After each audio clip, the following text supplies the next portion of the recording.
مراتك عندك أهم من أهلك. طالما اتجوزت وبقى في ذمتك ست، هي محور حياتك، هي كل اهتماماتك، هي كل اهتماماتك، هي أولى بخيرك وصحتك بوقتك.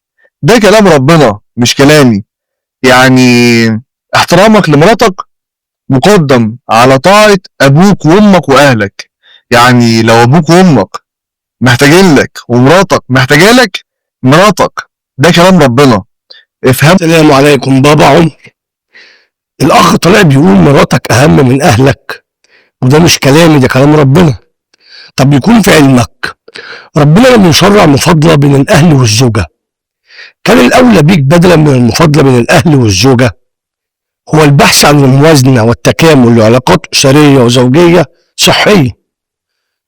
أنا معاك ضروري جدا الزوج لازم يحترم زوجته ويقدرها ويتقي الله فيها، ولكن ليس معنى أن يتقي الله فيها إنه ما يبرش أهله ويصل رحمه.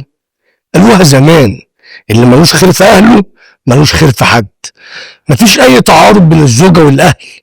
كلامك ده بيشجع الزوجات اللي بينهم خلافات مع أهل زوجها على تشجيعه على قطع صلة الرحم وخراب البيوت.